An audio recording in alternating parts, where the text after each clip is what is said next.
Prepare for the coming. Welcome back Oh. to Supper. Honestly, checks out. Incredible. Yes, very good. That's a Clive Barker original. I was like, tagline. Clive Barker 100% wrote that tagline. Yeah. The He wrote the movie around the tagline. Yeah, exactly. Yes, exactly. Like, the other two are just trust nothing except your fear and the evil waits on the other side. That feels like some studio shit. Yeah. It's definitely the cum thing. Yeah. He's like, no, there's gotta be cum.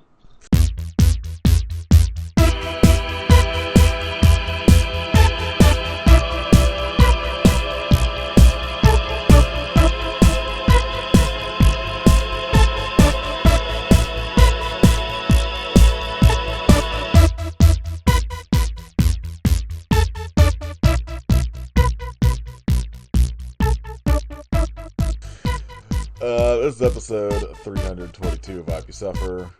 The Coming. What's his name? Nix? Yeah. Yeah. Nix. I'll be young Butterfield. Whoever that is. It checks out. This week, talking about a patron pick from the good old Patreon. Chris Matthews making us watch Clive Barker's Lord of Illusions. So, A banger. Yeah, thanks for not picking something extra terrible. That'll be probably next time, I assume. Easing us in, nice and easy before I know what November's is. Tiffany's fucking us real bad. So, Kit, how was your work week? Fine. I don't remember what the fuck happened. Well, you lost your Don't phone. Yeah. Oh, yeah, that's right. I lost my phone. Those 2 days were such an exhausting week in and of themselves. I've already blocked it out. So, my work caught fire. Oh, shit. That's exciting. I was off Wednesday and Thursday, and the stupid scheduling app thing we have, I'm just getting fucking 100 messages in that are just like, hey, this shift can work tonight. Hey, the time clock's fucked up. Hey, it's working again. Actually, never mind, it's broken again. All this shit, and I was like, I don't fucking care. Stop messaging me. I don't work these 2 days. Right. And so I get to work, and on a Friday, and I go walking by, and the entire freezer is empty, and all of Delhi is empty, and all this shit. And I was just like, I told the manager, I was like, if you tell me I work at freezer and it looks like this, you go fuck yourself. I'm going home. And he's like, oh no, building caught on fire. And I was like, what? It's pretty sweet. Currently, a bunch of the stuff we're selling is extremely water damaged, and they're just like, it's fine. Barf. Oh. Also, NBD. they literally made the night shift come in the night the fire happened. What the fuck? To watch the emergency exits because the security system went down and they didn't want someone to break in and steal some milk. Yeah. And I was like, if you told me to sit by the door and stop somebody from trying to break in, you could also go fuck yourself. Right? I'll sit by the door, but that's all I'm doing. Yeah, well, everyone was like, oh, it's easy money. I'm like, yeah, until you get fucking stabbed because somebody, I don't know, apparently wants a carton of eggs because that's what they think's going to happen. Yeah. Looting So, ensues. Work. I'd stab someone over eggs. Work. Still pretty good. Yeah, it's gonna catch on fire, or you're gonna drop your phone into a hole. Or it'll be lost forever. Drop your phone into Oh. the foundation of a house. God damn it. It makes you realize how fucking shitty it has to be now to just not have a phone. Literally everything is fucking impossible. Everything's tied into it. It's so stupid. I had a week because my phone screen just blacked out and will not come back on. And so I had to order a new phone, wait for it to arrive, and then everything I tried to set up on the new phone was sending notifications to my old phone. The old phone. Yep. And so at least when I got the new one, I could at least get on Twitter or Instagram or some shit so I could contact people, but it's not easy to just exist in this fucking world without a phone now, and it sucks. Luckily, I had my messages like tied onto my iPad. Right. So I got home and I was like, oh, cool. I don't know if this is going to work, but I can at least try and fucking, text Tess and be like, hey, don't freak out that you haven't heard from me in like 9 hours. I lost my phone in a wall. I lost my phone in a Walmart.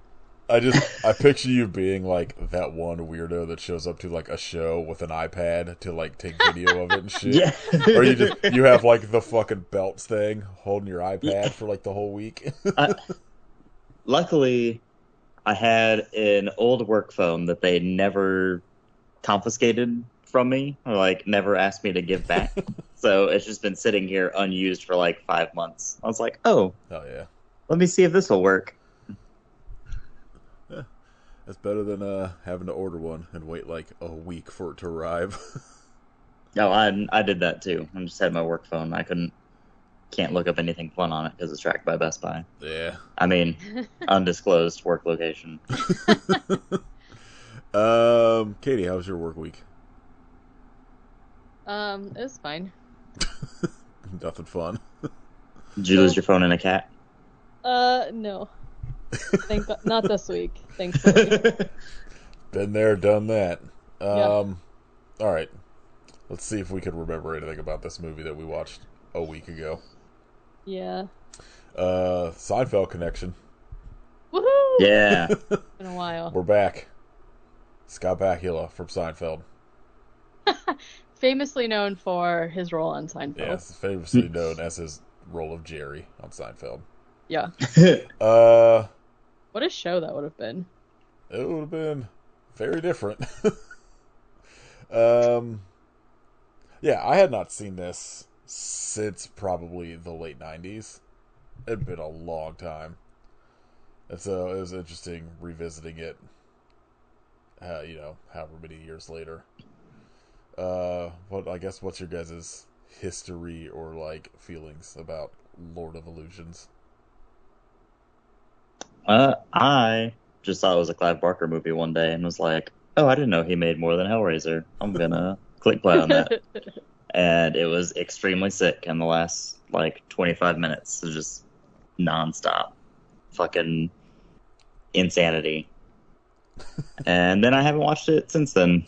So it was nice to revisit. Yeah. See dude from The Mummy out here getting stabbed by a billion swords. Billy Zane? Oh, yeah. You didn't see Billy Zane in this? Dang. Fucking, The Rock. Yeah. I guess he was in number 2, but... Brendan Fraser was the bad guy. Yeah. Recast this entire movie with the cast of The Mummy. And The Mummy, too, so we get The Rock in there as Swan, I guess. What if we flip-flop casts? So we do The Mummy with Scott Bakula. I would love like versus splits or whatever for like bands do it and they cover each other's songs. Like just do that. That's what Daniel Von Bargen can be a I still think an emo tap. I still like my idea that like if your movie studio is like we're dead set on doing this remake, the director of that movie should get to remake something from the director you hire to do his remake. You should have to switch directors and let them remake each other's movies. It's the only way you could do it now. Katie, what do you think about Lord of Illusions? I see you're like 2-star letterboxed. That's 5 stars too low. Yeah. That's actually, I watched it a couple of years ago. I'm troubled now because I feel like I was in Richmond. I'm troubled now. Well, because I say like, oh yeah, I watched it a few years ago, but then when I think about it, I haven't lived in Richmond for like 8 years somehow or something insane like that. So maybe it was stupid. I know. So maybe it was a while ago. I honestly don't know. It was a couple of years ago. And at the time I did not like it at all. I thought it was so long and boring and I couldn't understand anything that was happening.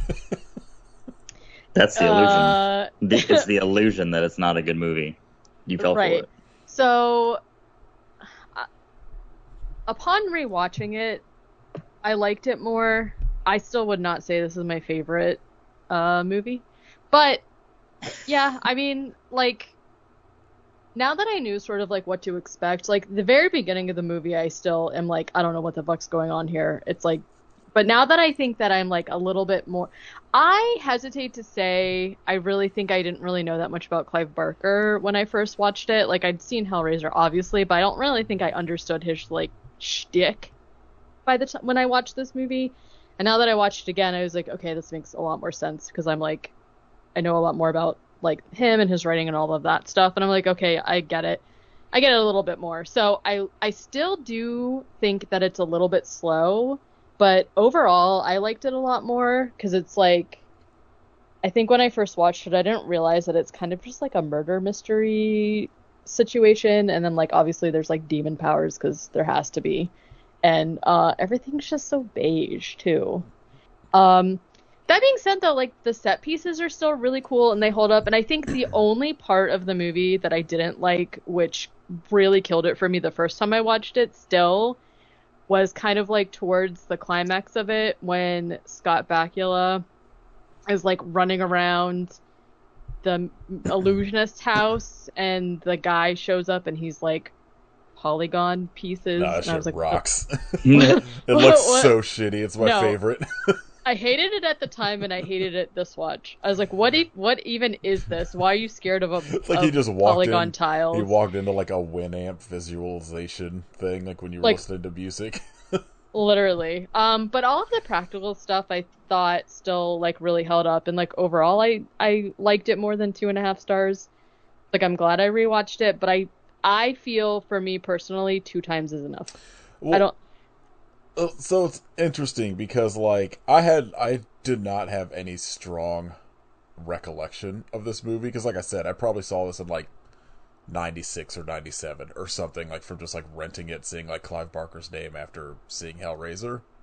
And like I could not have told you outside of like probably remembering there was some sort of magic something involved and like the name Lord of Illusions. I could not have told you anything about this movie. And so rewatching it was almost like watching it for the first time, but then kind of slowly piecing together like some aspects to it. Like it I think it's pretty good. I think this feels very much like Nightbreed to me, where I'm like, I guarantee there's probably like a much better like director's cut of this in there or something. Because, like Nightbreed, it feels like a movie that just, like, the studio kind of fucked with maybe a little bit. I can't really tell. Because it just feels very disjointed at parts. But that could also just be that this is, like, from a short story that he just, like, expanded as opposed to, like, a full realized story that they made a movie of.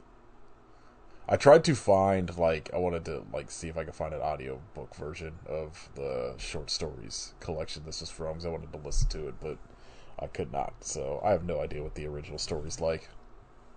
So apparently it is a short story. Yeah. It is called The Last Illusion. Ooh. And I feel like it's probably more than, like, in my mind, the entire short story is just the magic trick part where the dude gets the swords dropped on him that they just turned into a whole movie.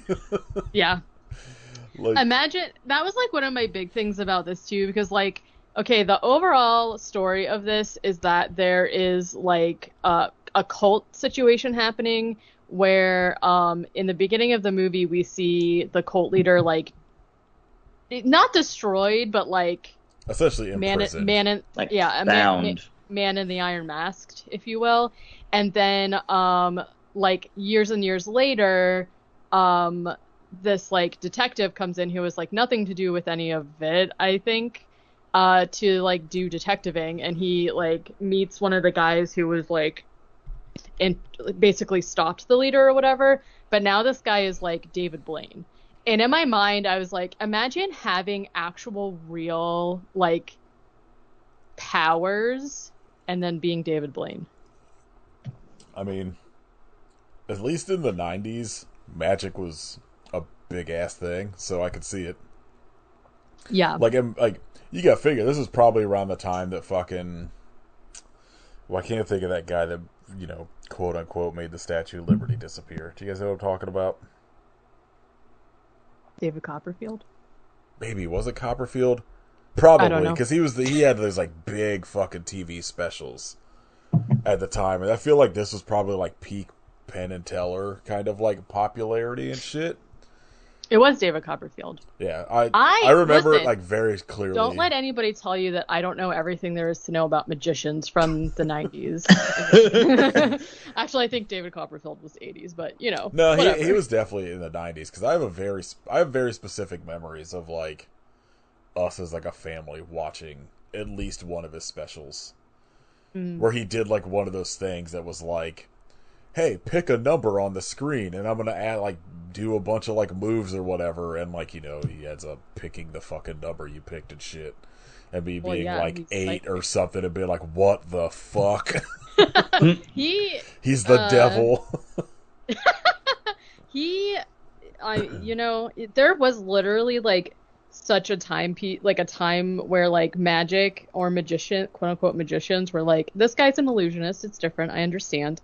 Was like such a thing because like not only like that, but do you remember that show that was called like, oh shit, what was it called? The Secrets of... Yeah, where like the guy in that like creepy ass mask would like stare at you, and then they would like reveal magician tricks or whatever. I just like and then the there idea was of somebody just staring at you for 5 minutes on the screen, and then be like, he did. Magic. Was it called like Secrets? It was like Secrets Magician's Friend or something. Secrets of I'll find Magician's it. Friend. Oh, it was called Breaking the Magician's Code. Secret Life Magic... of a Magician's Friend. It's me. I'm the magician's friend. Magic's biggest secrets finally revealed. That's what it was called. And then you, of course, had the mind freak himself, Chris Angel. David Blaine was more of like a street magician type shit or whatever. But Magic was huge. It was really big. Yeah, it's cool, and it still is. Magicians are cool. You heard it here first. Oh. Here he is. Here he is staring at me. Breaking the Magician's Code. I think 3 seasons. Yeah, there was that. Yeah, there's a lot of magic. Let's see what else is there. There's so many codes. Death by Magic, Master of Illusions. Anyways, this guy's trick is pretty good. He got me. He got me real good. The guy with the swords. Yeah. His trick goes off pretty well.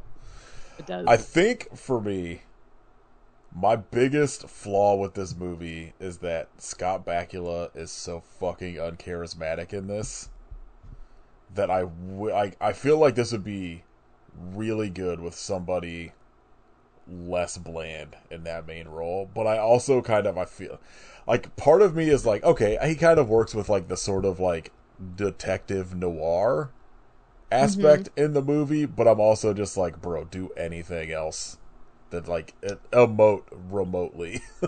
Yeah, he was leaning way too hard on his tiny vests, I think, to get the job done here. They are pretty sick, if you ask me. Okay, so I went to Google on my phone that Breaking the Magician's Code so I can take a screenshot of the guy. I know what you're talking about. I don't listen. I go to Google and I don't even type anything in, and the first thing that comes up recommending that I search is Breaking the Magician's Code. Yeah, they magic. got me. They're mind freaking me. The algorithm is magic. They mind freaked me. Is this the guy? I see him with his face mask off. He kind of looks like Elon Musk. I'm not a fan anymore. Oh, I'd be so fucking funny. What if that's the trick? Elon Musk was a fucking magic nerd. I guarantee you, there's no way he's not. He doesn't understand magic and how it works. Once again, whenever you pick the card that he picked, it blows his mind. I like Elon Musk being one of those like street reaction dudes. When like David Blaine just walks up and makes a card disappear and just runs away. There was this like just doing that YouTube... that fucking hop from the Trump rally picture. Yeah.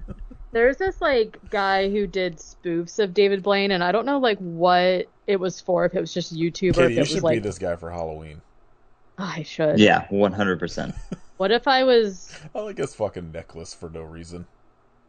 In his or like. I guess maybe it's like part Steve of Harvey his collar jacket. or something. Yeah, that's just like detail of his collar. It is. This guy looks insane. Yeah, he's a I'm gonna be. I need to figure out some kind of like mixed mash of him and Zach Baggins. Yeah, that's just the fucking They're essentially the mystery, like the pickup artist. I already told you about him last week. Do you get a lot of nosebleeds? Uh, Oh, yeah, okay, so there's a guy who did like David Blaine spoofs or whatever, and there was this one where like, because everyone would make fun of David Blaine because he would like do whatever the trick was, and then he would turn and stare at the camera like, "Can you believe?" Essentially. And there was this one spoof where somebody had like a huge like a big gulp or something, and then he touched it, and the big gulp turned into Cheez-Its, and the guy is like pouring out his cup, and he's like, "Cheez-Its!" And like, it was the funniest thing ever, and me and my friends still say like Cheez-Its all the time as a joke. I know Kit likes Cheez-Its, so that story was for him. Thank you. I appreciate that. You're welcome. Anyway. I'm just now reading about how I did not remember March Pileggi being like the guy who, I don't know, presented this magic breaking the Magician's Code show. And now I'm just convinced that he was the magician the entire time. Is that the guy? Does he kind of look like Elon Musk? No, that's the cigarette smoking man from X-Files. Is that correct? The guy from Shocker? Oh, okay. Sure. Yeah. Look, I was not a nerd, so I wasn't watching this shit. Well. Unlike Katie. Yeah. She had to understand the magic. Yeah. Yeah, she had to break the really code. Wanted to. That's right. It's consider it broken. Yeah, the fucking dude in the mask at the beginning seems pretty terrible. I don't know if I would want that shit on my face. He should be the one doing the Breaking the Code show in that mask. Yeah, as a corpse, as a bound corpse. It'd have been so sick if instead of like the way this one dude is dressed, the Breaking the Code magician just wore this mask. Like that's your fucking penance. When you get caught. They put it on him at the end of the show. Like, all right, he's too powerful. We have to bind him to the earth now. We have to screw this mask into his face. Do they ever explain what that mask is doing and like why? Like I understand that it's magic, but like why he's able to just like stay alive buried in dirt with this mask on? They don't ever explicitly state. I couldn't remember. Just keeping him like in stasis, go in stasis mode. I just couldn't remember if this was one of those movies they're just like, just go with it, it's magic, or if they like actually explained. Well, yeah, basically I wonder, just go with it. There is like a part of folklore that is like, for fairies who have magic, that iron is supposed to like stop their magic from happening. So I wonder if it's supposed to be like an iron mask to like dampen. I mean, I also. Up. Oh, it's okay. Oh, something's happening. Someone's moving. Yeah. So I wonder, like, aside from, or maybe it has to do with like some kind of like religious binding of him because it's like covering his eyes and everything. Serious question. Do you know that fairies thing because of Supernatural? No. Oh. Or is that a Ghost Adventures thing? That's Ghosts. No. In Supernatural 2, they do teach you that iron, you can like use it to defend against ghosts. So iron has like a pretty big significance, but no, it's not because of that. Yeah, I really, like, Kit and I were talking before Katie joined the show. Fucking dude from Seinfeld is the bad guy, is kind of the best casting in this movie. And we were talking about how, like, it's kind of weird because he just seemed to, like, only get cast in these, like, tiny roles in sitcoms or, like, I don't know, naval movies where he's only playing either, like, some sort of, like, a military person, a cop, or, like, a doctor. A boat captain. And I had, like, zero recollection of him being the bad guy in this. And so when he popped up, I was like, oh, shit. Too bad I'm not doing the Seinfeld stuff anymore, because this would have been an easy week. But then he's, like, surprisingly good in it. And I kind of a bummer. I would have liked to seen him do more, like, main villain type shit in movies instead of just kind of being weird character actor guy who only plays military personnel. Like, Yeah, I was gonna say, to be fair, for the most part, like his most screen time, I feel like is at the end, and he looks gnarly. Incredible. So, yeah, I wouldn't ever recognize who he was. I think he's pretty good. I have to say, him and Famke Janssen killing it in this movie. Oh, Incredible. I love her. She's fantastic in everything ever. I didn't like, and I don't know if he's actually in other stuff or like what, but I didn't like the guy who played the illusionist. Was that Swan? Yeah. Yeah, it's the guy from The Mummy. Yeah, Benny. Yeah. Benny from the Mummy. Not my favorite. You know, the dude from What? G.I. Joe, The Rise of Cobra. Oh, of course. How could I Who forget? dislikes Benny? I think I do. He just did nothing is- for me. This is your worst take, Katie. This is your worst take ever. Wow. Man, this dude has done 2 very shitty plane horror movies. Flight of the Living Dead, Outbreak on a Plane, and Exorcism at 600,000 feet or 60,000 feet. Wow. King. Oh man, he's at Sasquatch Hunters. Man, this shit to the watch list. 2005 Sasquatch movie, you know that shit's good.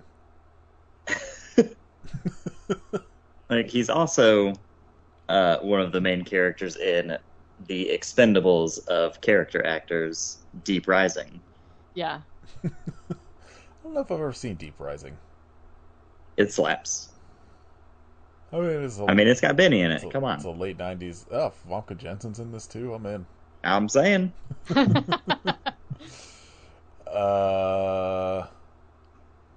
Yeah, this actually, is this streaming on anything right now? Well, of course, See? what I don't have. Deep Rising game. Um, It's my goal. I'm going to get everyone on the Deep Rising train hey, eventually. he's in Canadian Bacon. Katie, Gosh. you're wrong. This dude rocks. No. Peggy Sue got married. Come on. But the moment Peggy Sue got married alone, this dude should have like 10 Oscars. Yeah, I don't know. Like, I honestly, outside of, I feel like Scott Bakula, the cast I think's pretty good. And he's not even necessarily bad. He just kind of isn't doing. Generic. He's He's very bland. I think everyone else being relative, because they're all playing weird fucking magicians, and also like it's. Is there any other kind of I mean, magician? fair.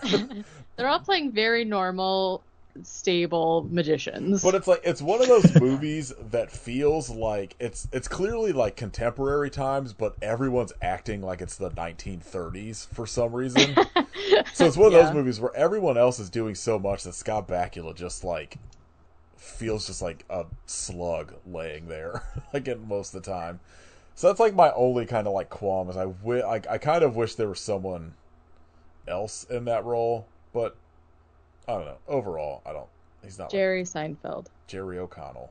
Yep. There's it. I think the Now thing that's a for- team up.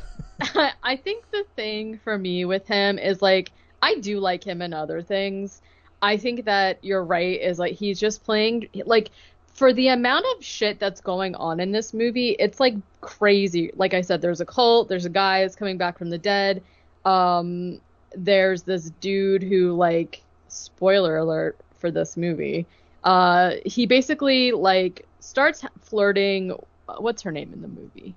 Dorothea or something like that. Yeah, Dorothea is I'm also confused about the ages here because like in the very beginning of the movie you basically, per Clive Barker usual, everybody in this group is hanging out in like the ruins of a house in the desert as you do.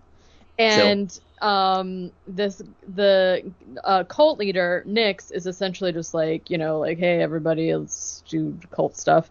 And Swan and they've like kidnapped Dorothea and they're gonna like sacrifice her, I guess. And Swan is like, you know what? You're taking this cult stuff kind of evil, and I'm not really into it. So they like team up to like I just wanted to have a good time with my cult friends. right. Oh my god, this picture is amazing. Yeah, I want to watch this, whatever the fuck this is, immediately. Infiltrator. Corey Allen. Scott Back. I don't know. And so he's like, I'm not really like cool with like the what's going on with the cult anymore. And this cult again is like gross. Like people are ripping their hair out, and it's just like that's every cult, Katie. Did I you know. watch that Mother of God Yeah. documentary? And so he basically like uses his powers to like subdue Nix enough that Dorothea gets a gun and like shoots him, and then they're like, cool, he's dead. Oh, they, screw a mask onto his face and like bury him in the desert, and is like, all right, peace out, we're normal now. And then they end up getting married. She's a child. Like, I understand that their marriage is like, they're not like together, they're not like partners in that way. They're just like married so that he can like take care of her, I guess. There's like nothing sexual between them, but the age thing was confusing to me because, like I said, she's a little girl, and now it's like 13 years later and she's like 40, and I was like, okay, she's not actually 40. I was gonna say rude. She is ageless, by the way. She looks spectacular in everything. I mean this in the least creepy way. She looks incredible in this. She's so hot in this movie. She's everything. I think it's like that like weird sort of like 1920s sort of look they have going on in this movie just like works for her. Yeah, she does have like the hats and like swoopy hairstyles and whatnot. She has that like, I don't know, like 1940s movie actress sort of like look to her a little bit that I think it just like works in this movie. Yeah. And whereas Scott Bakula, for some reason, still looks like he's 55. Despite he's probably like 30 in this. Yeah.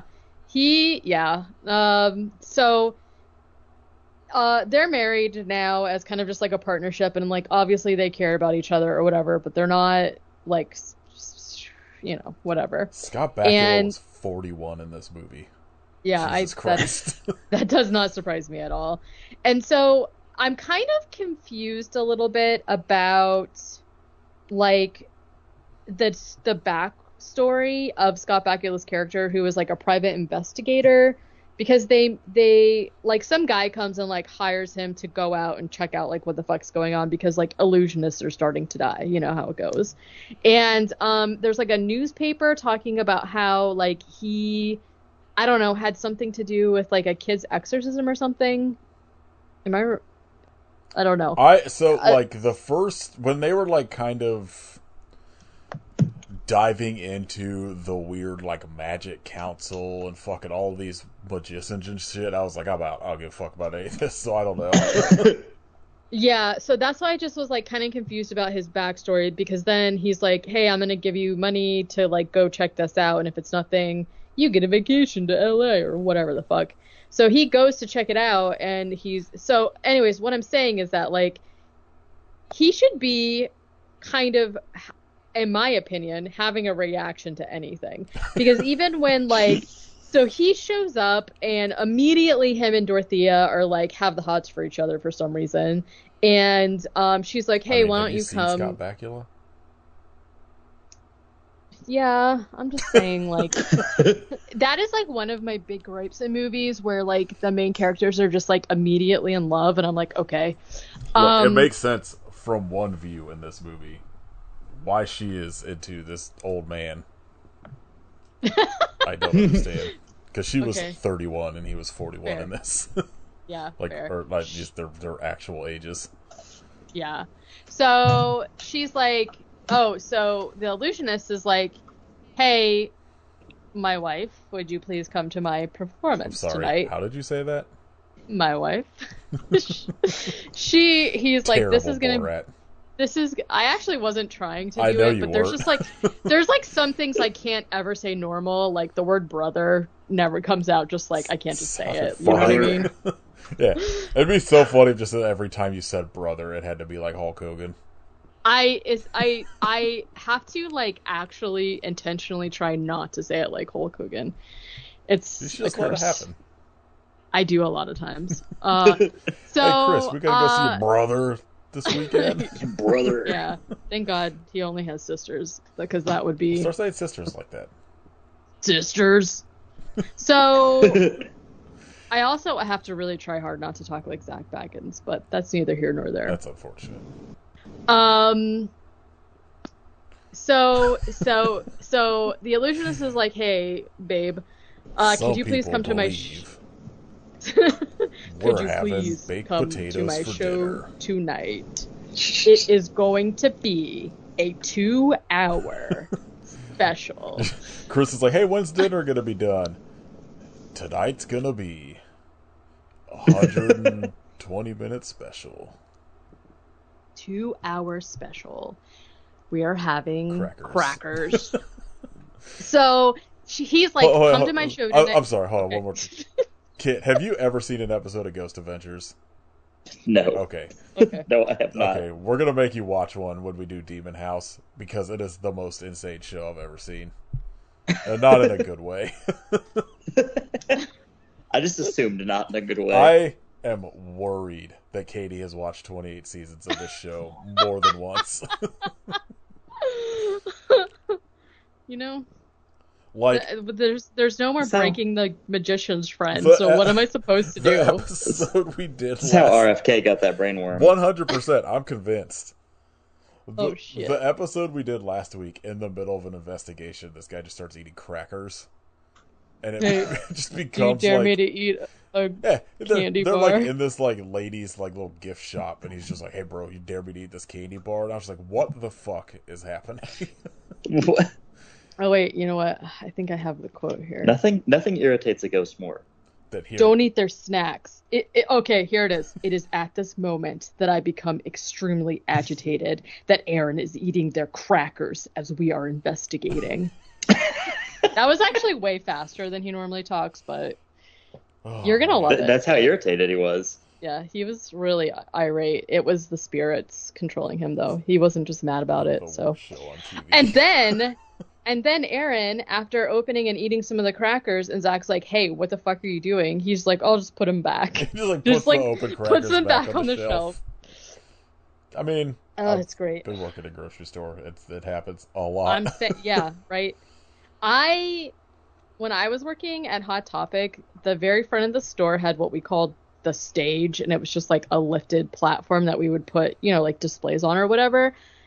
I would find food on it all the time. Like, people would like pick pepperoni off of their Sbarro pizza and like leave it on the stage, or like hot dog, like bites of hot. It was so fucking weird. I forgot. Kit, okay, you're going to have 10 seconds to answer this because you can't Google it. I don't know if it'll come up. Oh no.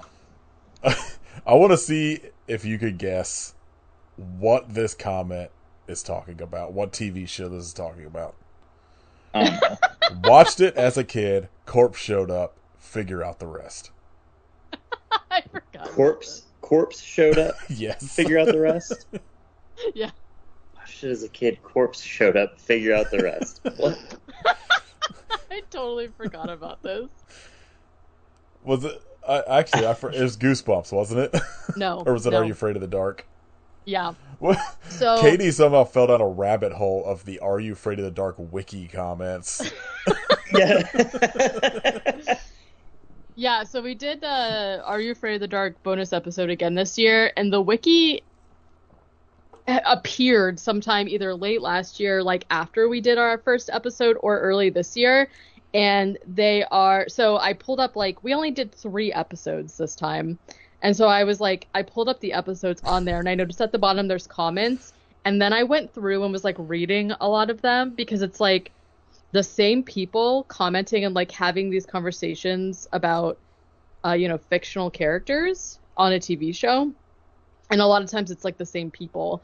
And the comments are from 2020, like this year, 2024. So like big community on the Are You Afraid of the Dark wiki. I like corpse still showed after. up, figure out the rest. You figure it out. I was like, what? I'm gonna offer Kit $20, and if he could tell me, if he could properly guess what this is from. Wild. The fuck. I was like, I know what's gonna happen. I want to know. I'm gonna- What's the rest? I'm gonna look like next year. You gotta figure it out. There's gonna be like a bunch of comments from Katie on that fucking wiki. I'm getting on there. All right, anyway. Resolutions. That's Not catching up with Kit on shit we talked about 2 weeks ago. that's fair. Okay. Okay, so the illusionist is like, please come to my show tonight. It's gonna be a banger, right? So she's like, okay, I'm gonna bring my new boyfriend, Scott Bakula, to this fucking show. To watch my fake husband. To watch my husband, yeah. And so basically, this is like the wildest show I've ever seen in my life. There's like people in bondage dancing around, as is, as you would expect at the Clive Barker show. And there's like big statues, and there's like these set pieces are again just like amazing, right? And this was like kind of something we talked about in the Nightbreed episode 2, where it's just like there's so much attention to detail for things that you see for like 1 second. Yeah, the set design in this is pretty well done, I think. It's awesome. And it's like one of those movies too where like I didn't notice this the first time, but I noticed it this time where I was like, why is everything so beige? They're in the desert, even when everything's beige. But then like once you start getting more into the movie, it's like everything's beige, but then they kind of do that thing where like the reds really pop. So if someone's like wearing red or somebody's getting like mutilated or something, it's like it stands out a lot. So it's like visually still really interesting, and the sets are crazy. So they go to this show, they're watching it, and he's like doing this trick where he has like strapped himself to a table that's spinning, and there's like all of these swords on the ceiling, and the swords start falling, and incredible concept. Yeah, really good. It seems like doing magic tricks based on tarot cards. Probably not a great idea.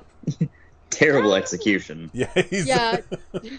Doesn't go super well because a sword falls and he's immediately like, ow! In the leg or whatever. Everyone's like, and it's just like one of those things where like nobody knows what to do because they can't tell if it's real because like they're at a fucking magic show. Is getting stabbed in the arm part of the show? Like we're not sure. We don't know, right?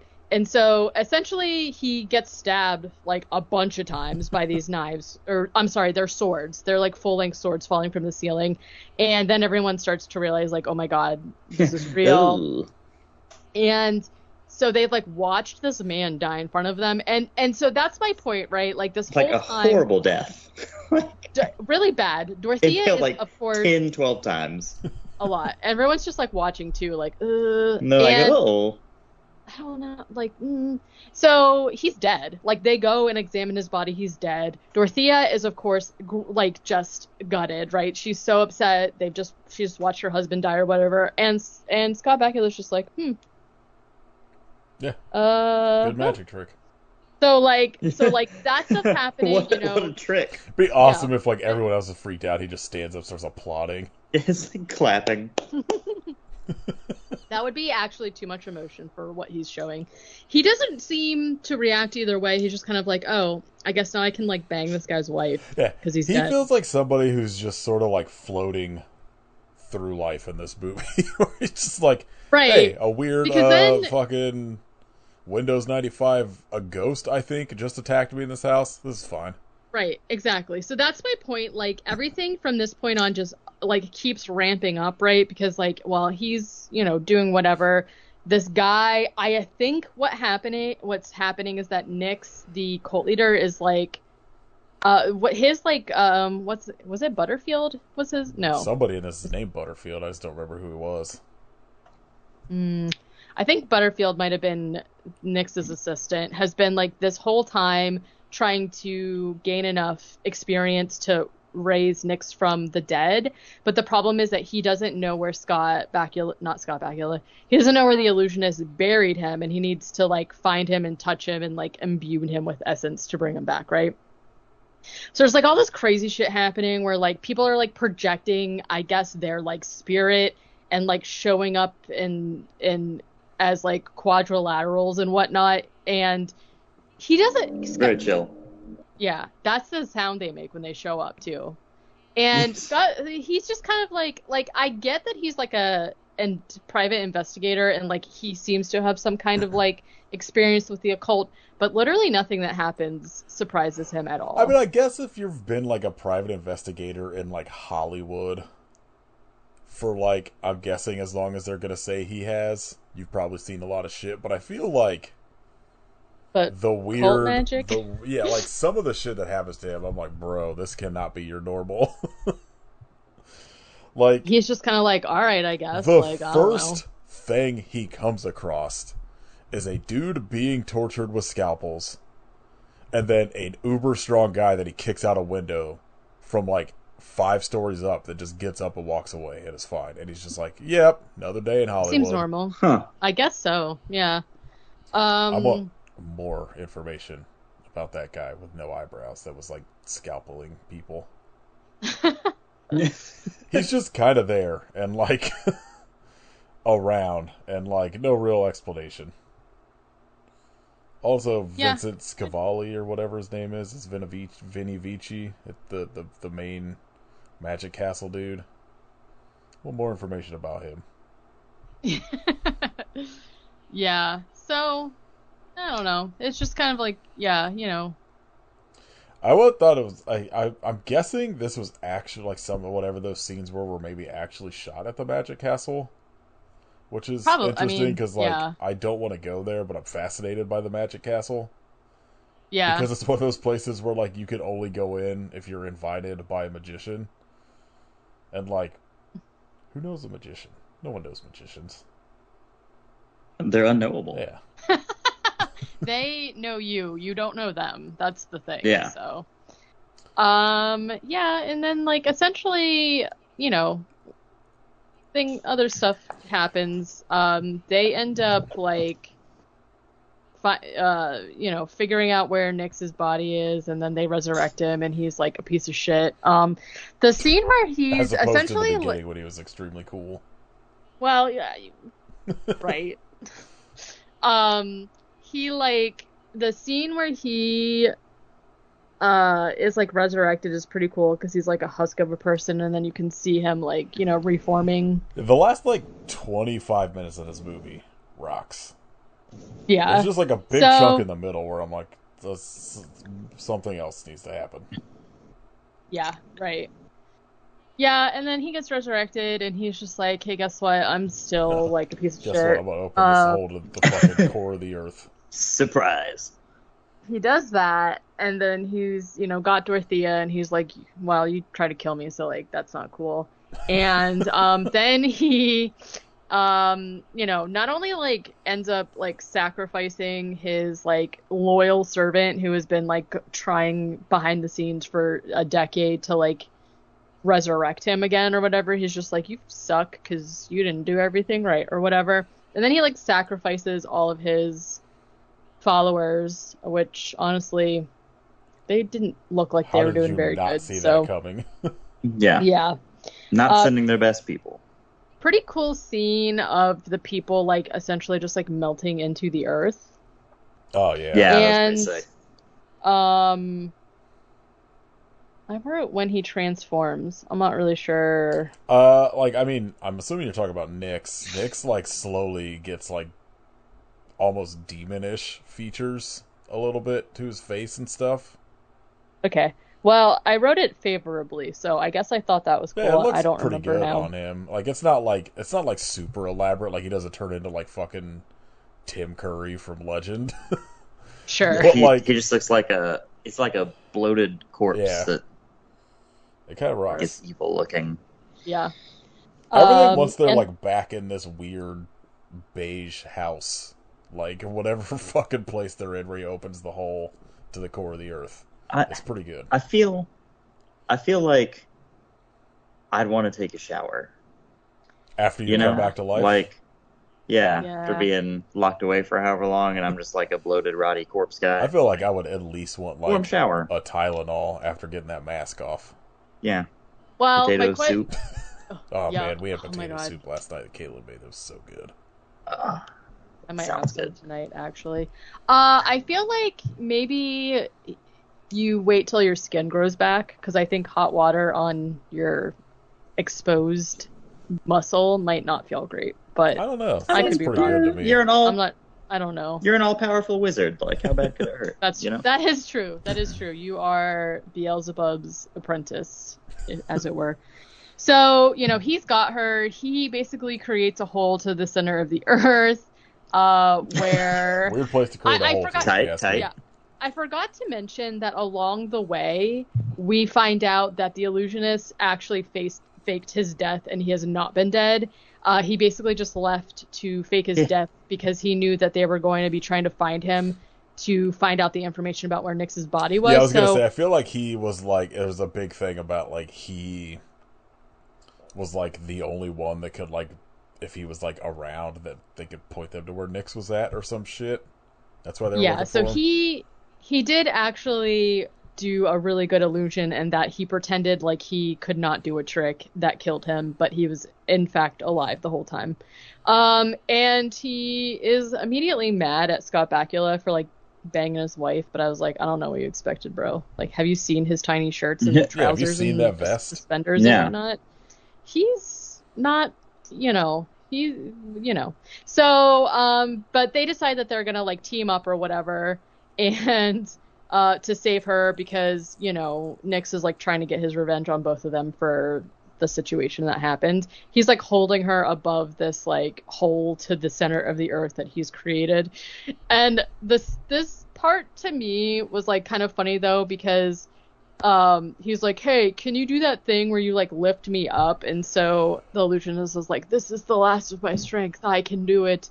And he like does his like illusionism where he like levitates Scott Bakula into the air, and then he like punches him in the head or something. It And I was just just tackles him a little bit into like that hole. Yeah, It's just so like- anticlimactic. And I was like, why did he need to be raised into the air to do that? He could have just hit him Does with it look anything, sick? I guess. And then He's gonna hear him coming if he charges at him. Yeah, Scott running on the Bakula ground. stomps like a fuck, like he's wearing like tap shoes. Yeah. So You see those fucking hoofs he's got? Okay, fair. And yeah, he just kind of like pushes Nyx into like the hole, and he falls down really, really fast into the center of the earth. I was like, oh. should have been like a Masters of the Universe ending where like his hand comes out of like the core of the earth, just Yeah. like Skeletor. I'm not gonna lie, like I did sort of expect somehow, for some reason, like Scott Bakula's character to like be able to harness the power of the cult or something like that. Because like I said, they do this whole big setup in the beginning being like, oh, he has experience with this, which like they're trying to make him seem like he's like a down on his luck, like he's fucked up, he's like a mentally fucked up guy, and I'm gonna throw him this easy case or whatever. But then that doesn't like pan out at all. He's just kind of like, I'm here. Hey. Like, but I don't know, whatever. It's, Kate, have you seen any of like the other movies that are like Clive Barker stories, but not the ones he directed? I'm sure I've seen a few. I've seen Rawhead Rex and Candyman, and I forgot Rawhead Rex was like a. It's just, I don't know why I would forget But- that. the short story is incredible. Obviously, the movie's dog shit, but the short story, I highly recommend. I was just curious because, like, well, there's, I mean, Especially because he is just so much more shaped like a penis in the book than in the Oh. movie. They're like, yeah, no, this is a big walking penis murdering everyone. oh, listen, that sounds scary to me. like he's like one of those authors where like it seems like Nightbreed, this, and Hellraiser, all good. Like, but I feel like everything else I ever see with his name attached to it has got like horrendous reputations. Yeah. Like fucking Midnight Meat Train, at least the movie. I can't speak on like the stories or like, Quicksilver Highway and shit.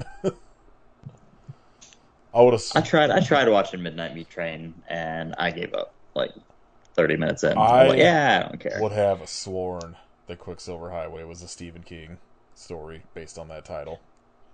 Right? Yeah. He does love silver. I always forget he's Quick- the original writer of Candyman. Yeah. God, Candyman's so I'll- fucking good. Yeah, I liked all the Books of Blood episodes too. I've not seen any of those. I don't know if there's more than one season at this point, but I just watched the first one whenever it came Well, I know out. there's like a movie, or maybe it was like the pilot or whatever to the show. I'm not really sure, but there's a movie just called Book of Blood, directed by John Harrison. Oh yeah, based on the wraparound story penned by Clive Barker in the author's Book of Blood collection. The story centers on a paranormal expert who, while investigating a gruesome slaying, finds a house that is at the intersection of highways transporting souls to the afterlife. The entire beginning of that sounded like fucking Lord of Illusions. Yeah, I mean, there's definitely like a strong like I don't know, like satanic magic demon type stuff in a lot of it. I mean, you like what you like. I was just Amen. curious because I feel like Clive Barker has a better reputation, or like it seems like more people seem to respect his work more than like I don't know. I guess people still like respect Stephen King a lot, but I feel like a lot of people that like Stephen King are like, bro, his endings are horrendous They're bad. and Yeah. stuff like that. But I feel like I don't hear a lot of people like criticize Clive Barker as Uh-uh. much. But I then don't like I look at some of the stuff that he's attached to movie wise, and I'm like, yeah, that's a lot of dog shit. But I yeah. guess that could also be, you know, he's how many of these are fucking Hellraiser sequels? Yeah, fair. Well, and I think like yeah. He at least directed Oh, two fucking bangers and one pretty good movie with like Hellraiser, Nightbreed, and Lord of Illusion. Yeah, yeah. I love better than Nightbreed. most. Yeah, you're Yeah. doing better than I don't know Uwe Boll, who's only got one banger and a bunch of garbage. Yeah, I don't know. This is pretty good. Oh man, Rawhead Rex looks incredible as a comic. Did Clive Barker do the art for this, or was Ew.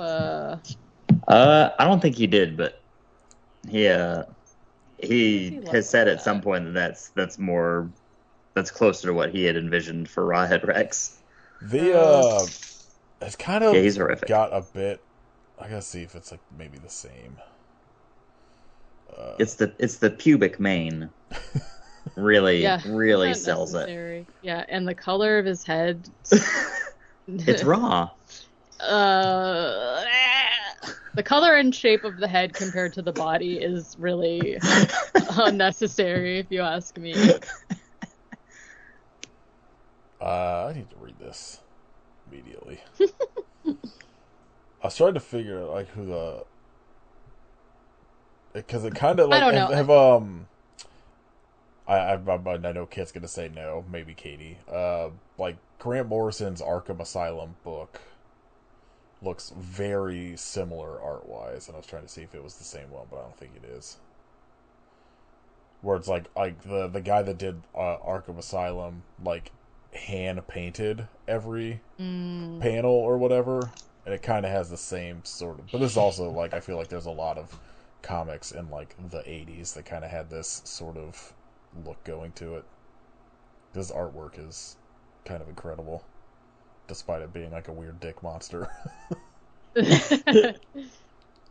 uh, yeah. Anyway, Lord of Illusion, pretty good.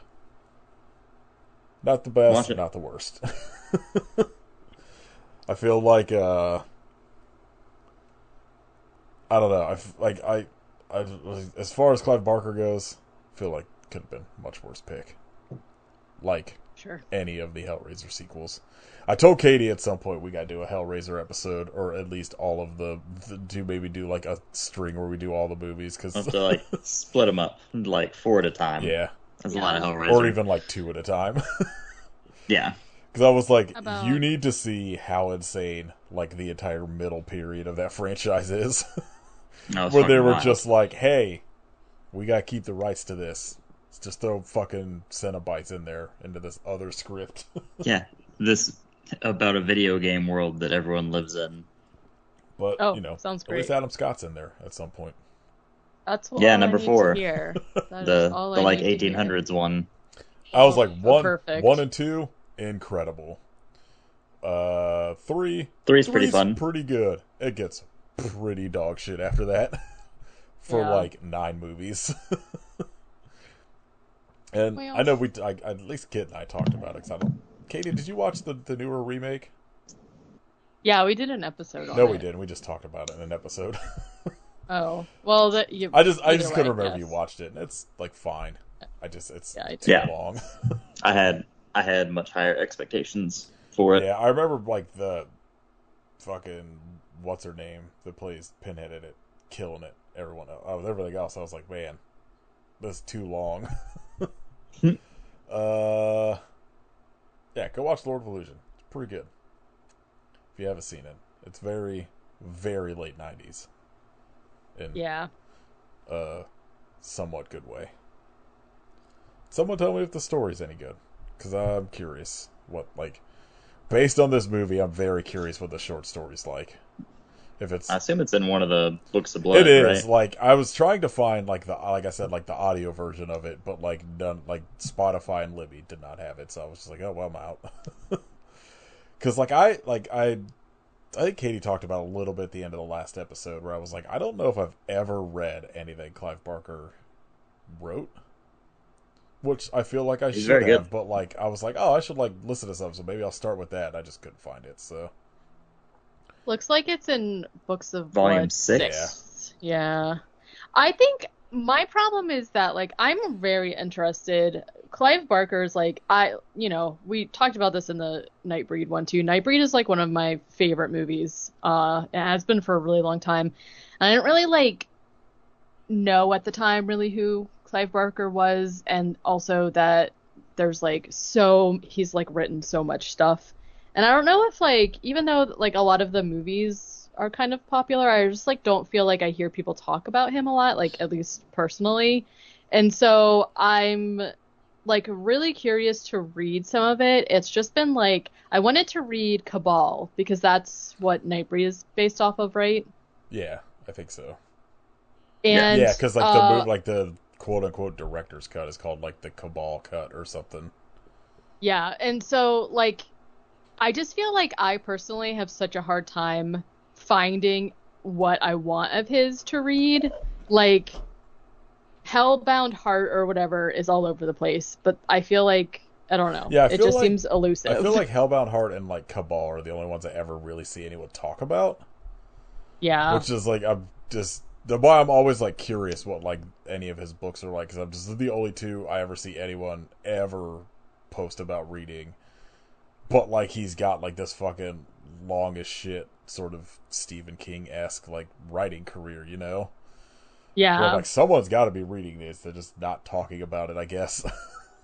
Yeah, and I guess I feel like intimidated because, like, there's a lot of the titles of his that I see a lot but I just, like, don't know what any of it is actually about. And then I'm like, well, I should probably read Books of Blood because I love, like, short story collections or whatever, but there's just so many. I guess I just feel intimidated. So I'm just gonna start with Cabal and see what I Someone feel. tell and me then, Clive Barker's horniest book, and I'll read that. I'm assuming mean, it's Hellbound Heart, but I feel like all of them have to be, but Books of Blood 3 is pretty horny. oh yeah, all throughout. I'll give it. It's one good thing. Clive Barker seems real horny. I'm here for it. yeah. Stephen King seems like the least sexual person I've ever seen. Oh, I would I don't probably know. agree. I don't know. There's I think I would about agree. 40 pages of kids fucking in it that would argue Okay, but against that. however, I'm gonna say that if he has God, I hope sexual it's content 40 in his pages for books, real. they are normally inappropriate. It's a lot. It's many They're- pages. That's the only Where- one I listened to the entire audiobook of, I think, that I was like, man, this sucks. So I would actually say that his books are the opposite of horny because it's all uncomfortable or inappropriate stuff that happens. Clive Barker Yeah, that's true. is different because it's normally, well, I guess I don't know. I haven't read Clive any of it, Barker but a lot of it, understands that people want to fuck monsters. right. Yeah. And I also feel like a lot of it usually is consensual, and also it's like the opposite of Stephen King, where gay stuff is preferred. So like, right. do you know what I mean? So I feel like I'm gonna stand Clive Barker over Stephen King, definitely. But I just need to like, just like get into it. But all right, Kit. Did you know Ice Nine Kills started as a ska band? It explains so much. It explains so much. Shane told me that, and I went and I went and looked at their Wikipedia, and then their first album was called like the Pop Punk Ska Experience or some fucking bullshit like that, and I was like, yes.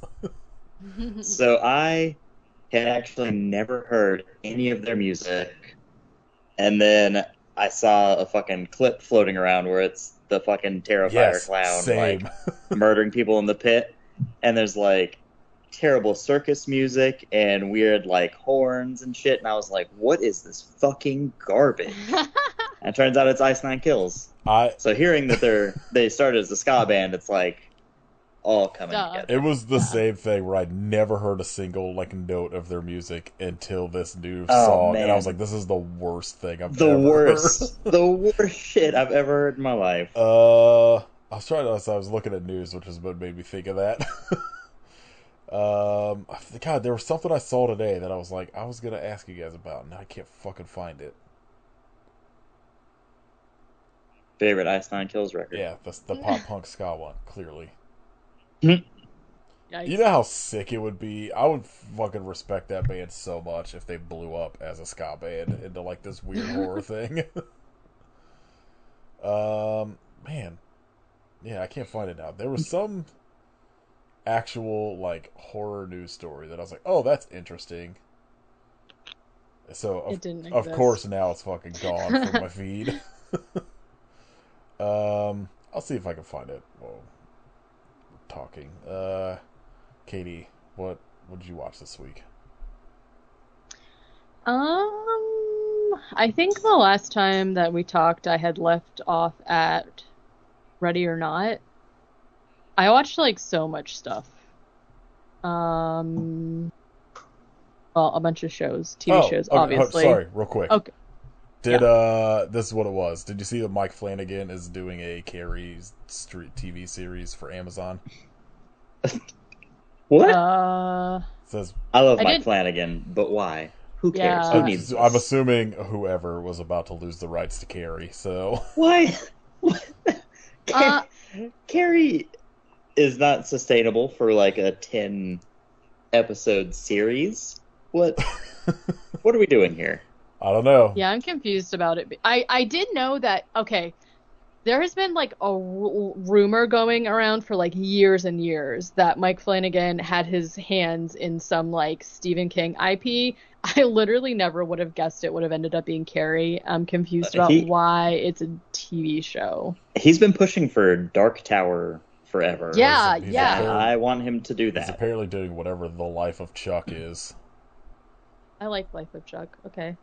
Yeah, I have no idea what that is. I heard that one was really good. They did really good on the festival circuit. I don't Carrie. understand why Dark Tower seems like just fucking beyond anyone's grasp of like making watchable.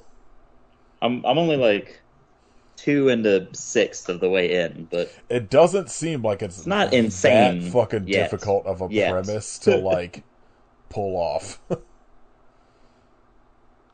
Anyway, I was like, that was the... Is Tom Hiddleston in Life of Chuck? I have no idea. Yeah. Wow! That's cool. Yeah, What? Wow. Katie's wildest take and Katie's wildest reaction all in one episode. This was the other story that I saw. I don't know how to pronounce the dude's name. The guy who did the Suspiria remake and like Challengers and all that shit is I just call him Luca. Yeah, is apparently doing a new American Psycho adaptation. Another one we don't need, but also whatever. Slightly interested based on the director. At least it's not a 10-part Amazon series. Right. I feel like American Psycho. I feel like you could probably do maybe like 4 45 minutes to an hour episodes of a Carrie TV series and make it work. Like max. Yeah. If you're going to do like a 10-hour thing, oh my God.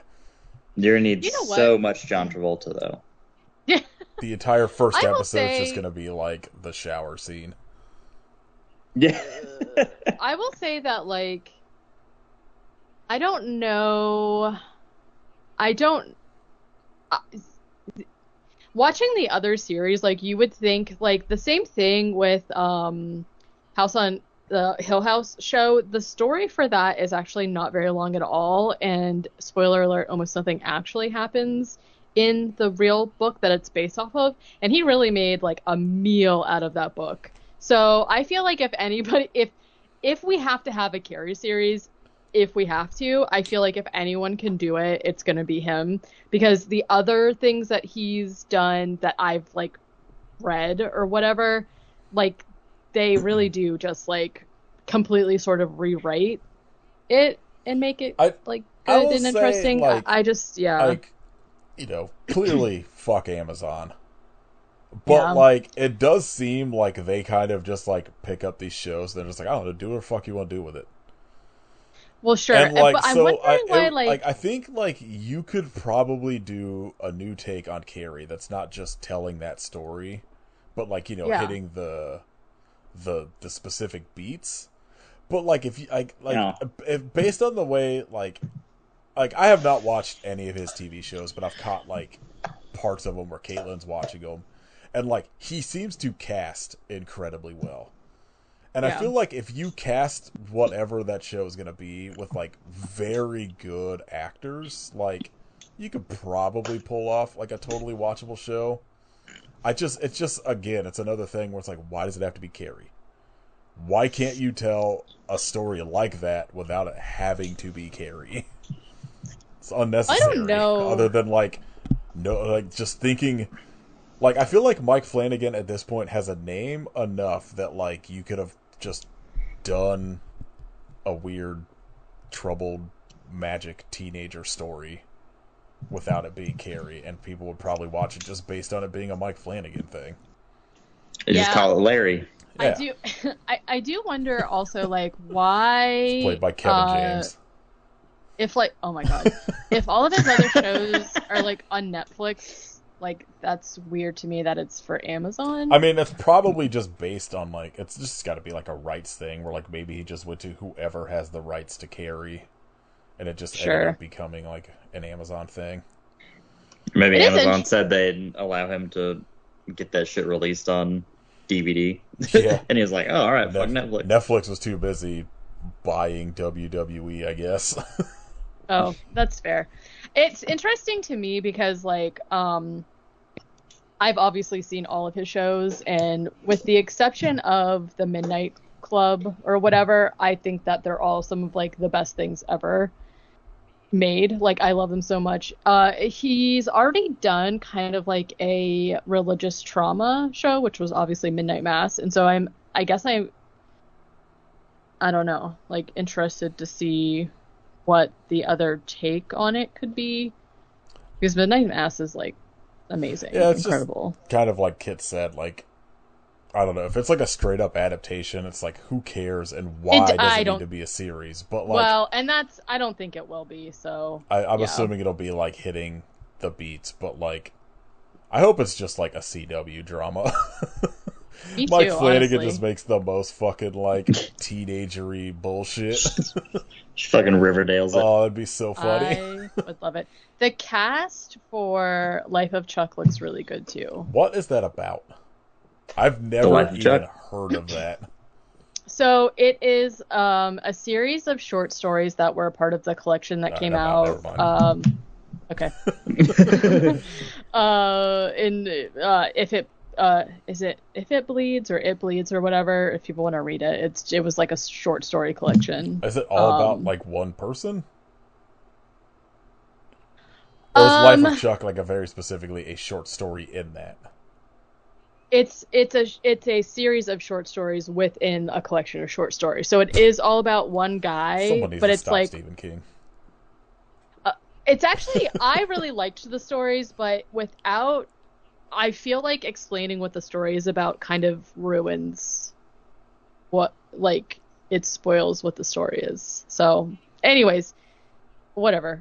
I think it'll be good. I'm looking forward to Carrie now, but yeah, I don't know. Carrie has never been one that I've cared about, but Yeah, I feel like I never hear anyone talk about the book per se, but it's more just like was it De Palma that did Carrie? Yeah, the Palma Yeah, movie. like it's more that like people love the movie, but it's like the remake is not good. It doesn't Yeah. need another adaptation. Clearly, what Okay, the we more- need is a Children of the Corn TV show. oh yeah, Yeah, definitely. Children of the Corn hasn't gotten nearly enough attention. The more that I'm looking at the cast, the more excited I am. All right, anyway, what'd Okay, you watch, well, Katie? anyways. Oh, okay. Okay, I left off at Ready or Not. Loved it. It was great. I rewatched It Follows. Still love it. It's great. I watched, for whatever reason, the 2019 remake of The Grudge. They remade it in 2019? Yeah, apparently, What? I missed was- yeah. I that. think it like Yeah, flopped bad.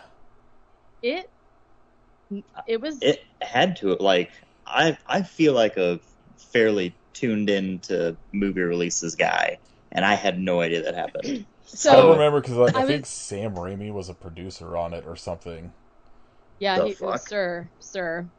Yeah, so I was looking, you know how like during Halloween streaming sites will have their like curated. Sorry, not to interrupt real quick, Kit. It has a 1.7 on Letterboxd. That tells you all you need Yes. to know. Pretty And good. people fucking love a lot of the shit like that. So Yeah, it was not good. So during Halloween they'll always like curate a playlist and be like, "Oh, here's all these movies you can watch for Halloween." And I saw it on there, and the screen grab that they picked for it was like some random guy. And so when I saw The Grudge, I was like, "Wait, I'm confused. What is this?" I don't have any recollection of them having remade this movie. It is a huge piece of shit. It is like it is like nonsensical. I'm like watching it and I was like, what does this have? First of all, what does this have to do with anything? What is even happening here? They essentially like explain how the grudge is happening by just having this woman be a social worker, and she like visits a house in Japan and then comes back to the States, and so now the grudge is in her house for some reason. And then it just like it's like weird because the people who are being like grudged, it's not like the main girl, Toshio's not even in it. It's just like other people who have died in the house show up as like ghosts with flies coming out of their mouths or whatever. And I was like, why? Huh? It made no sense. It was a piece of shit. It didn't look good. The CG was bad. Like it was shit. Don't watch it. Anyways. Then I watched a movie that was called Diabolic, but Diablo and then Lique, which I guess now I'm finding out it is a remake of like a black and white movie, but it was also not good. It was confusing. It didn't make any sense. Didn't love it. Then I watched Late Night with the Devil. I thought you had already watched that for some. No. Maybe. I remember Kit watching it, but Yeah. I'm gonna say that aside from one little thing that happens that I thought looked super terrible, overall I really liked the show. Like I love the what's it called? Devil. Like yes, thank you. I love like the premise of it and them like filming it as if it was like actually like an old TV, you know, like a variety show or whatever. So yeah, overall I liked it. And then we watched Long Legs. I need to watch that because What a film. I feel like it's a thing where I'm gonna be like, this is fine, but Nick Cage is incredible in it. But Yeah, probably. I think that's probably where, It just, like, where you'll wind it up on it. seems Yeah. from at least everyone's reaction to it that like it just seems like it's fucking Silence of the Lambs. Kinda. It definitely has like those vibes to me. But I I think that as I'm watching this, I was like, I think that is definitely going to be a reaction. Like, I don't think you're going to like it, really, but I have so many questions about Nick Cage's character. What still. did you watch it on? I've been waiting for it to come to streaming. Well, Prime gave us Never mind. Yeah, randomly Prime was like, here's credits so you can rent something, but you have to use it this week. And I was like, okay, let's just rent. It was between that and Alien Romulus, but Chris hasn't seen any of the Alien movies, so I was like, all right, long legs. Yeah, I'm waiting for that too, because I figure we'll do a bonus episode on that since we've already done the rest of them. But yeah, it's still not free, but yeah, it's for rent, and then like $25 to rent. Yeah, no, thank you. So I don't think Frankie Frico. Yeah, I'm gonna say that I don't feel like I would have paid money to rent Longlegs, but because it was free, I was like, okay. I had to take a few days to like think about the movie before I decided I liked it. Because it's like, it does have Silence of the Lambs vibes, but it's like slower than Silence of the Lambs. And I think a lot of people, like, the ending was confusing unless you like sit and think about it. But again, I have so many questions about Nicolas Cage. Like, what in the fuck? What in the actual fuck is going on with him? I think it's a movie that I've only grown to like more since seeing it for the first time. Just because, like, I come back and think about it at least once a week. Even if it's just his stupid fucking, like, Let Me In song. That's the only thing I've seen from that show. It's the fucking best. It's so good. Let me in now. But it was one of those ones where, like, someone almost, like, the day, or maybe the day after it came to theaters, posted a picture of Nick Cage, and I was like, well, I guess I don't need to fucking worry about trying to get to this anytime soon, now that I fucking know what he looks like already, so. Yeah. I guess whenever it's free, I'm definitely going to hop on that. And like that and Romulus are the two I've just been like, come on. Go to fucking anything for free, please. Yeah, so, yeah, I mean, I liked it. And that might be it. Alright, Kit, what have you watched since, like, the last time you recorded? Let's see. I watched Moonchild. Oh, yeah, what'd you think? Pretty sweet. It's sweet. Kind of boring, but it kind of rocks at the same time. Yeah, I appreciate the vibe of it, even though half the time I was like, I wish something would happen. Full respect to somebody also, trying to do like a fucking $500 video SOV post-apocalyptic werewolf video. Yeah. Incredible effort. Yeah. Did I talk about Megalopolis? Yeah. Okay, I think you did when it was me, you, and Shane. Megalop. Yeah, Megalop. And then in the past 24 hours, I have watched all of the Scream movies, and that's a bad choice. Don't do that. I did the same thing, except I haven't seen like the last one. Oh man, it fucking sucks. It's after the fucking that first sort of comeback one, I was like, I'm good. I don't need to watch any more. Once Wes Craven dies, like, the quality drop is astounding. Like, I don't think 4 is amazing or anything. Like, I like it. I think 1's a masterpiece, and then I think 2 is good, like very good, and then 3 and 4 are like pretty fun. Yes. And then 5 is insufferable. Yeah. Okay. And then 6 is Zoomer Scream madness, and I hate it. Yeah. I like somebody had posted the entire ending to 6 on like Twitter like 3 days before the movie came out. Fucking and I was like, this rocks. This looks so fucking shitty. They fucking revealed who the fucking killers were, and I was like, who the fuck were these guys? I don't even remember them. I was like, and then I looked, and it's like, there's 20 minutes left in the movie. It's that thing where it's like they're just like the most fucking tenuous of like connections. I'm the third cousin of Billy twice removed. Yeah. Fucking terrible. Yeah. And they're just like adding siblings in, like, out of nowhere. Well, the good news is, like, oh, this is fucking Gale Weathers' sister that you've never heard of, but that's suddenly very invested. Like, okay, sure. The good news also is continue ranting. Oh yeah, go ahead.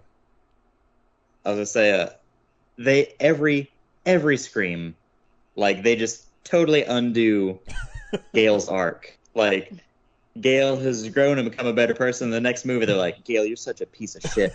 How could you do this thing between movies? And she's like, well, I'm Gale Weathers. It's like, God damn it. Come solely on. to give her like a redeeming thing in every movie. Yeah, it's so stupid.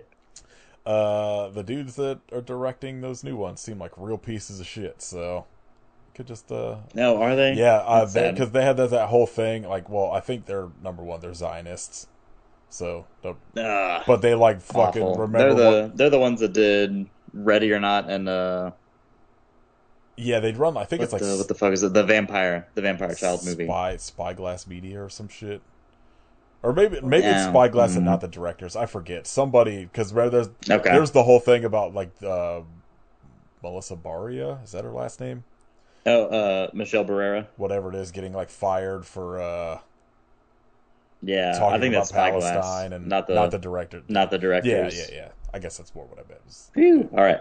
I think the I was like, directors are damn. fine. I think they actually stuck by her, but Spyglass Media seems real fucking gross. Yeah. Yeah. Don't watch those movies. Watch like the first one at least. Rough. First one. Rough going from the Weinstein group to fucking Spyglass. Yeah, I think I'm done even like hate watching just to say that I've seen them all. Like that Yeah. last one really damaged me. I remember everyone being irrevocably, like, but you so- don't understand. They're in like New York City now. And I'm like, who cares? Why is that a draw? Jason Voorhees did I don't- that 25 years ago or whatever. Exactly. Yeah. It easily could have been set in the same city as all of the other ones, and it would not have made a single difference other than the subway yeah, car right. scene. Like, Yeah. oh, they were in a bodega. Crazy. Oh, what a use I've of been New to York. a bodega. Stupid. There wasn't even a bodega cat. What's the point? Yeah, honestly. I'll say this one I talked about last week because I don't. Kid, have you seen Devil Story? Yes. Incredible cinema.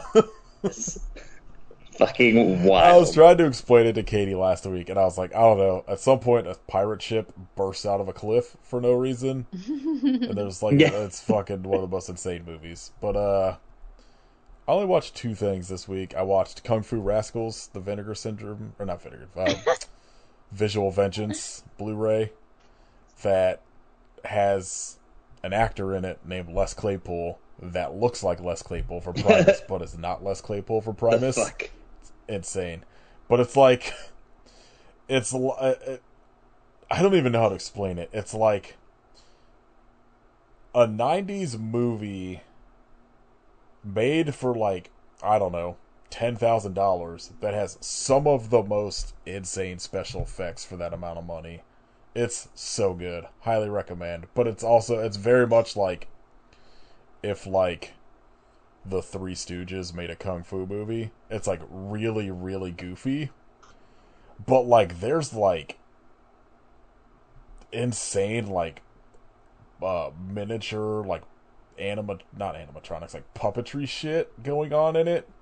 Where like, you know, there's these like giant fucking creatures they're fighting that they did like miniatures for. Like, I don't know, it's wild. I do not understand how they made this movie with the amount of money they did, but it rocks. Highly recommend. And then I was trying to put on something dumb in the background while we were making dinner, and I saw an updated Legends of the Hidden Temple that I clicked on, and then started watching and realized it is a TV movie, that someone made a TV movie out of Legends of the Hidden Temple. The fuck? And it is like clearly a movie made for children, but like kind of watchable. Like they could probably do a pretty decent like slightly older kid, like a maybe a Scary Stories to Tell in the Dark level type scary movie out of that premise that would work based on this. And also the main actress in it, one of the 3 Spider Women from Madam Web, so her career. Killing it. Apparently she's also an Alien Romulus. Oh, jeez. She was K in Alien Romulus, which means nothing to me yet, but Yeah, that I watched it and it means nothing to me. She's like fourth build on Letterboxd, so Huh. I don't know which generic child she was, right. but I'm sure she died. Other than that, just fucking we're season 17 of Survivor. Only 30 more to go. Fuck. Yeah, they're on season 47 right now. Oh my god. Yeah, that show, since it started airing, I think has never not been airing. Like, a season ends, and then the next season begins. Next one starts. It's crazy. Like, we've been watching it for, we're season 17, and it's like 6 years of the show or some shit. It's insane. Alright, Katie, what do you want to shout out? Oh no. You had some last remember, week. Come on. I know. I had 2 last week actually, and then I only think I shouted out one, and now I don't remember what the other one was. Probably candy. I mean, I do love candy. Everybody loves some candy. Shit, what was it? just oh say man. Go get you some candy. Yeah, this is the week. This is candy week. This is the week of Halloween. This episode. It really comes is candy week. Wow, what a Halloween movie we did. I mean, we probably would have just done a weird little guy movie that had nothing to do with Halloween either way. So, all right, Kit, what do you want to shout out since Katie's got nothing? So shouting out, I'm going to be pouring one out for baseball, which died this weekend. Hell yeah! Because it's a Yankees Dodgers World Series. Finally, which is my personal Armageddon. This is hell on earth for me. Out of those two, who do you want to win? This is Dodgers, because it's always fuck the Yankees. But always it hurts. This is like, it's like watching 2 corporations play each other. Fair. Tell you that they're humans and your friend. My shout out. I watched the What's in My Bag Amoeba Records thing for Blood Incantation, and then immediately fell down a rabbit hole of like 70s ambient music. Hell yeah. Which I was texting Kid about, and Kid was like, oh yeah, I like started listening to this like Klaus Schultz guy or whatever. And I was like, had this one album So on repeat, good. and he was like, "Oh, you got to check out like Deus Arrakis. It's like the dude one." I was like, "Hell yeah, I'm gonna check that out." And meanwhile, it was the one I've been listening to for like a day. Yeah. I just didn't realize that was Like, the title. I just like I found like it based on like the cover that they showed. Oh yeah. Yeah, it rocks. It's so good. You should check out, I think they're called Cybertron. It's like some Australian like ambient prog fucking thing. They've got like a part robot cat guy on one of their covers, and the music fucking rips. I'm in. All right, Katie, did you think of anything? Are you out? I'll do another one for you since you got nothing. Okay. The band Tenebro has an EP coming out on Halloween about Cemetery Man. That's gonna rock. Oh, perfect. Hell yeah. Death metal about That Cemetery actually- Man. Come on. I actually knew about that, and it was my shout I knew out. it. So Oh, yeah. thank you for reminding You're me. welcome. Yeah. All right. Next week, Frankie Freako. It's happening. Yeah. Yeah. Oh wait, what did I do earlier? Woo! Or whatever the fuck. Katie's lost her mind this week. Yeah, we're gonna do Frankie Freako. So go rent it because we're gonna spoil the shit out of it. It's time to Yeah. get freako. Yeah, I can't wait. I'm dying to talk to you two about this movie. I can't wait till next week we come in. You're both like, this kind of sucks, and I'm like, God damn it! I think there's no Yeah. way that's possible. I know very specifically, Kit's gonna be like, this is incredible. I feel like Katie's gonna love it, but I'm I'm so stoked. always surprised by Katie's takes on things. Where anytime I'm like, this movie, Katie's gonna love it. You're like, this was the worst thing I've ever watched. Fair. All right. If you'd like to support us, you can join our Patreon at patreon.com/podcast. The Thursday after this episode comes out on Halloween, listen to us talk about The Fly. Katie watched The Fly. Cronenberg's The Fly for the first time. That fly. We haven't recorded it yet, so I have no idea what Katie's takeaway is. So, I'm gonna say probably hot takes abound. So go sign up for a Patreon to hear Katie's hot takes. I mean, if me saying Goosebumps is bad did get you to hate subscribe, come on. You can leave us a rating and review on iTunes and Spotify. You can follow us on Instagram at I Hope You Suffer Podcast. You can follow Kit at Hidden Kitstery and Kitrification of Blood. I'm assuming Absolute Kitwear is coming soon as a handle. Yeah, I'll figure something out. That can be my Blue Sky name. Yeah. I actually re-downloaded Blue Sky yesterday or the day before. Still not great, but you know, It's not Twitter, so Twitter seems real bad. From what I could tell. It's insane. Block isn't a thing anymore. Yeah, no more blocks, and you're not going to be cool. able to opt out of God. all of your tweets training Elon's AI. Good times. Grok. Yeah, I saw. Unrelated, I saw a screenshot of somebody by some fucking Dogecoin account Oh no. posting, I'm going to put the funniest thing into Grok, and then it was just a minion in the real world, and then it was Elon laugh emoji reacting to it, and I was like, what Jesus fuck? Christ. is happening? That's all that it Yeah. is. That's all Twitter The is now. most fucking like inventive thing you could have thought of was a minion, but it's in the real world. Love minions. You can follow Katie at WerewolfFace. Join Katie's Patreon at patreon.com/WerewolfFace. You can listen to my other podcast, 8K Movie Club. All right, everybody. We're getting freako. It's happening. Yeah. Frank, you're Frank. I think it said it's for rent on like the 24th or 25th everywhere. So go rent that shit. It's so good. It better be everyone's top movie of the year, even though I know everyone's going to say The Substance. But The Substance doesn't have fart cola, so like, fuck you, The Substance. Mm. You True. may have somebody melted down, but you don't got fart cola. Alright, I hope you are... Let me in now. I was going to say, I hope you're the magician giving away all the secrets, but why? Yeah, Yeah, whatever. either one. Either way. Because I don't know that reference yet, or at least I haven't heard that. I know I've seen like the picture with him saying "Let me in" with the subtitle, but I haven't heard it yet. So, I think Longlegs would be magician's apprentice friend. look, I have long legs, and I'll tell you, it's horrifying. So I'm assuming that's what the movie's about. Yeah, it is essentially just you. So we'll Just see a guy how you with feel long about it. legs scaring people. Yep. I mean, being tall is scary. I don't like to see it. Rude.